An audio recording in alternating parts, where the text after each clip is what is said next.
what he's come up with and almost change my mind, telling him truth instead. Before I get the chance, his mouth is opening. I dare you to sneak into your parents' bedroom. My parents' bedroom? I'll get into so much trouble if my mom catches me. I whisper yell. My dad is at work, so it's only my mom sleeping in their room. But it's the middle of the night, and I'm supposed to be in bed and asleep. But instead, I'm in my treehouse with Vance playing Truth or Dare.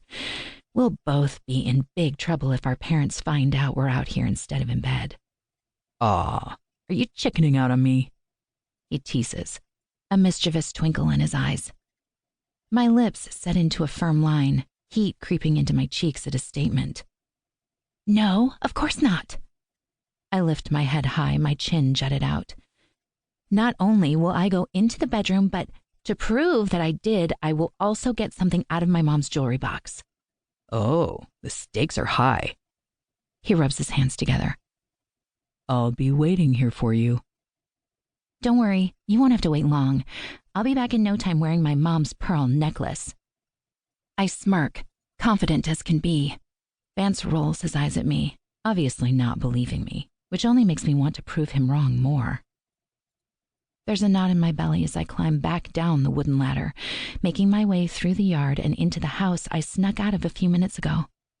My pulse rises, and my breathing speeds up as I tiptoe up the stairs, missing all the creaking spots. I don't know why I'm so nervous about this. So what if my mom wakes up? I could always tell her that I had a bad dream or something, and even if she doesn't believe me, what's the worst thing that could happen? Focusing on my thoughts, I missed the last creaking spot at the top of the stairs, my foot pressing against the squeaky floorboard, the sound bouncing off the walls and down the hall. Freezing, I hold my breath, my ears perking up while my heart thuds so hard inside my chest, I worry it might explode.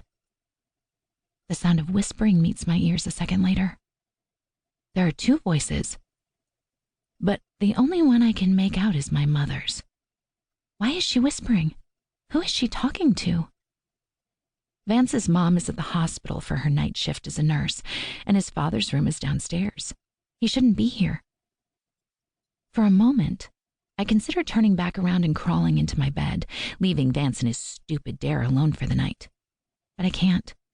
I want to prove him wrong, that I'm not a chicken. Tiptoeing down the hall, I get closer to my parents' bedroom. The whispers get louder, and my eyes widen when I hear who my mother is talking to. The words I hear are ones I'll never be able to forget, ones that I'll never be able to let go of. This was the night that changed my life forever. 1.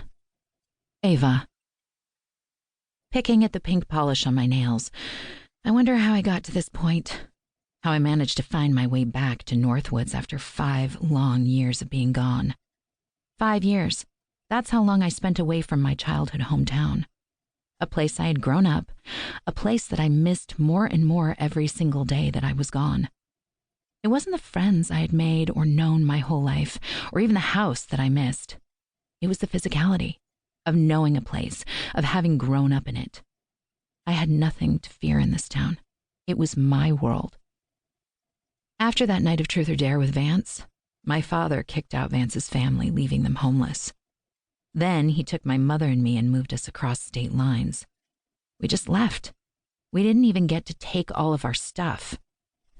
My parents sold the house not even a month later, and I knew we would never come back. I'd cried, begged and pleaded with my father, but it did me no good. We still moved, my whole life flipping completely upside down, and all because of one secret. Gritting my teeth, I shoved the memory away and into the darkest crevices of my mind. My parents stayed married for 2 years after that, even though I think they knew they would have been better off getting a divorce. Those 2 years were ones that I didn't really care to remember, full of fighting, of anger and blame. Every day I saw their hate for one another grow. Then it finally happened. They got divorced and I stayed with my dad. My mom moved away shortly after things ended, claiming she couldn't find a job as a secretary where we were living, and my dad, of course, was not willing to move. Nor was I. High school was hard enough without having to move to a brand new school.